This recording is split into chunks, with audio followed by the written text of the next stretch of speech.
One of the most respected fighters in MMA is suddenly fighting for his life, and no one saw it coming. While legends clash online and new stars rise from nowhere, the world of MMA is spinning faster than ever.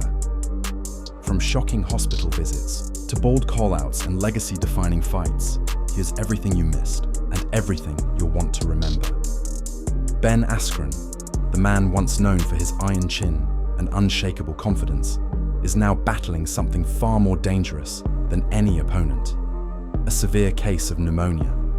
According to Daniel Cormier, Askren fell ill after attending a convention in Las Vegas. What began as discomfort turned into a full-blown infection.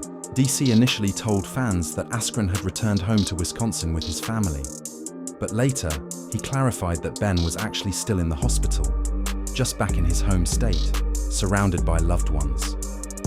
The MMA community is shaken. Askren was always a good guy, a wrestler's wrestler, the voice of Funky and the Champ, a coach, a father. His illness reminds everyone that even the toughest warriors are vulnerable. But while one fighter battles for his health, others are stepping into cages around the globe, aiming to shake up their divisions.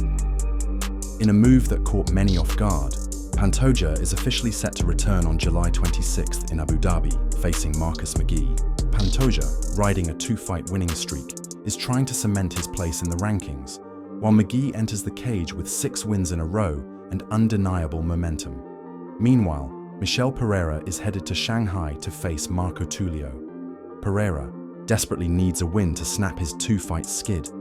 Tulio, however, is on a 10-fight tear and just stopped Tan Gore with a brutal second-round TKO. These matchups could change everything, not just for the fighters, but for the top 10 landscapes in their weight classes.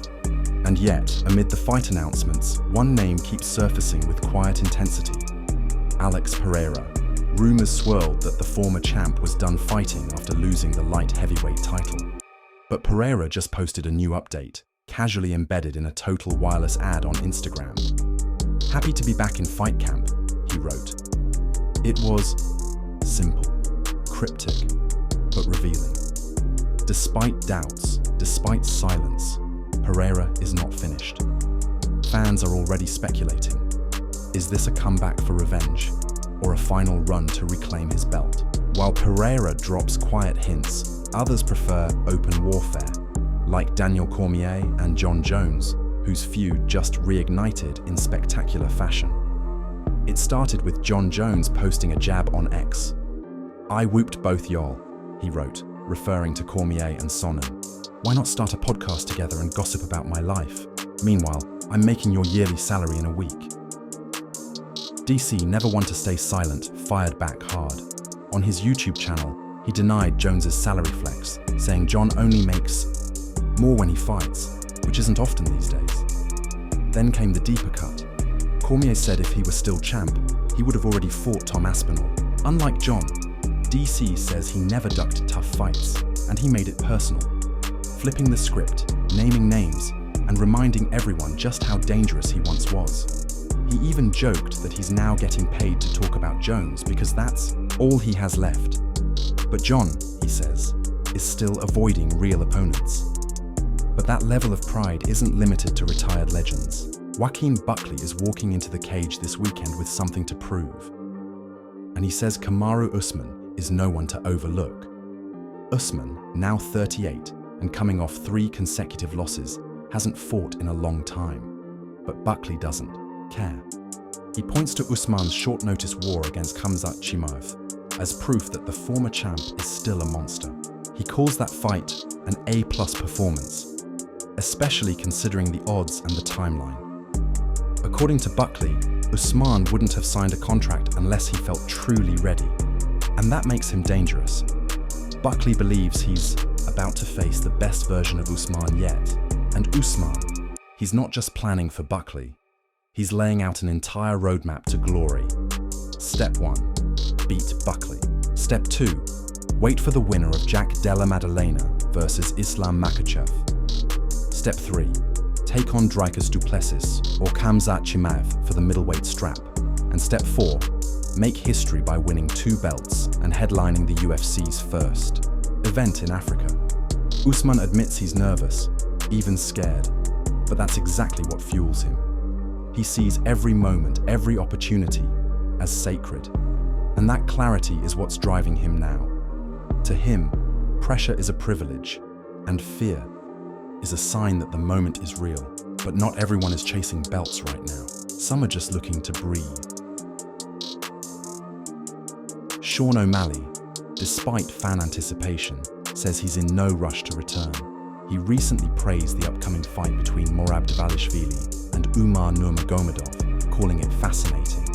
But when asked if he'd jump back in the cage, he said no, not yet.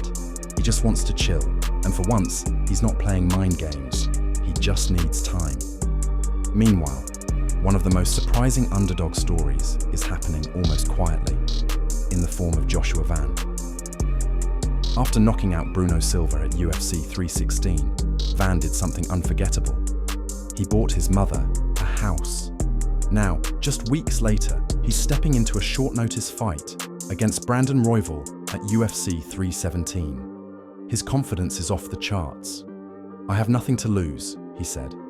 But don't mistake that for apathy. He's all in. Van says this is a once-in-a-lifetime opportunity, and he plans to seize it. No excuses, no fear, just war. But not everyone is impressed by rising stars. Cody Garbrandt, known for his knockout power and sharp tongue, wasn't thrilled with O'Malley's last fight. In fact, he mocked him. "He should have kept smoking," Garbrandt said. A brutal jab aimed at O'Malley's claim that quitting was a major turning point in his career. Garbrandt, though, says he knows who he is, and he's ready to prove it again. First, he needs to get past Ronnie Barcelos this weekend. After that, he wants Sean, badly. Despite the trash talk, Cody had kind words for others. He praised Morab for his grit and humility. But when it comes to the greatest bantamweight of all time, Cody doesn't hesitate. It's Dominic Cruz. From WEC to UFC, Cruz's run remains unmatched. Cody's not wrong. In a division that's constantly reshaped by new contenders, legends like Cruz still cast long shadows.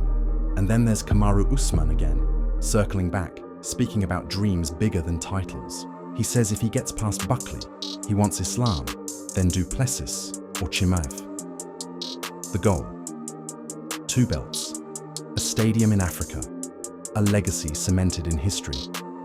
As he put it, every fight is a fleeting moment, a chance to do something unforgettable before time runs out.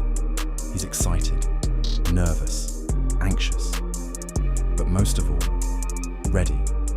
Because in this sport, nothing is guaranteed. One man is in a hospital, another is ready to fight the world, and somewhere in between, a new champion is being forged.